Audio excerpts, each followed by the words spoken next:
title today is Trends and Atomic Radii. If you remember when we did the card game, and you tried to develop a periodic table the way that Mendeleev did, based on properties.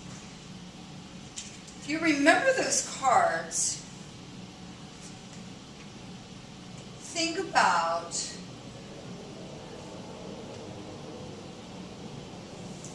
what happened to the size or the radius of the atom as we go across a period or a row. What happened to the size, the radius of the atom? Okay, and think about what happens as we go down. So do you remember those patterns that you recognized from doing that card sort? Okay, so we're going to talk today about why is it that we see those trends or those periodic patterns that just repeat over and over again. It's probably going to be too big. Let's see. Okay, so atomic radii usually decrease as we go from left to right across a period or row on the periodic table. And this is kind of counterintuitive, I think, because,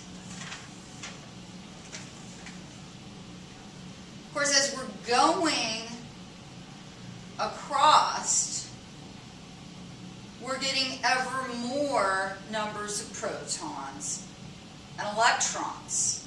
So why then does the radius of the atom get smaller and smaller and smaller as we go across? Well, it's because of something called the effective nuclear charge. The effective nuclear charge increases across a period. And as the effective nuclear charge increases, it attracts the electrons more slowly. And in class tomorrow, I will talk more, I'll give you more specific examples or a scenario about effective nuclear charge. But what you need to keep in mind, and what we know now, of course, is that as we are moving across, for instance, this P block, and more electrons are being added, right, and more protons to the nucleus. Carbon has one more than boron. Nitrogen has one more than carbon. We are increasing our positive charge in the nucleus.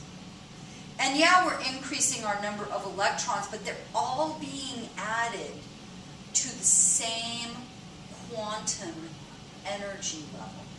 So because they're all being, for instance, added into 2p orbitals, right, the same distance from the nucleus, but because we are adding more protons to the nucleus, that positive pull on those electrons are getting greater and greater and greater and greater, until then what happens? We go here, and electrons start being added at quantum level 3, and so the radius gets larger again. Okay, so I will give you some more information about effective nuclear charge tomorrow in class. Okay, now what happens as we go down a group? What happens to the size, the radius of an atom? Radii increase as we go down through the group. And what is the explanation for that? Why is it that as we go down a group, hydrogen, lithium, sodium, potassium, okay? Every single one, bigger, bigger, bigger. Okay, why does it get bigger? As we go down a group, electrons exist in quantum levels that are further and further from the nucleus. Okay, so valence in quantum level 1, valence electrons in quantum level 2, further from the nucleus. Valence electrons in quantum level 3, further from the nucleus. Valence electrons, quantum level 4. Okay, so as we go down, the valence electrons are residing in quantum levels further and further from the nucleus. Okay, and ions. Positively charged ions have a smaller radius than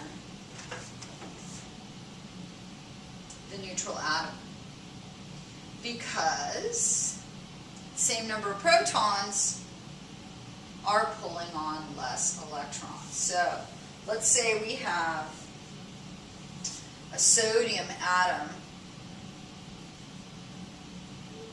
okay, and it has 11 protons and 11 electrons. Okay, a sodium ion still has 11 protons with a positive charge, but how many electrons does it have? 10. It's given up 1. So the same number of positive charges, the same amount of force, is now pulling on less electrons, as well as which quantum level are these electrons residing in? They are now residing in quantum level 2 instead of this having its valence electron in quantum level 3. Okay, and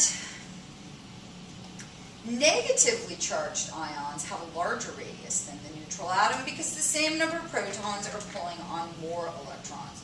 So, for instance, chlorine versus chloride.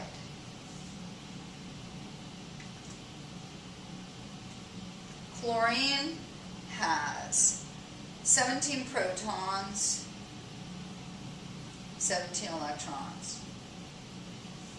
Chloride has 17 protons. How many electrons?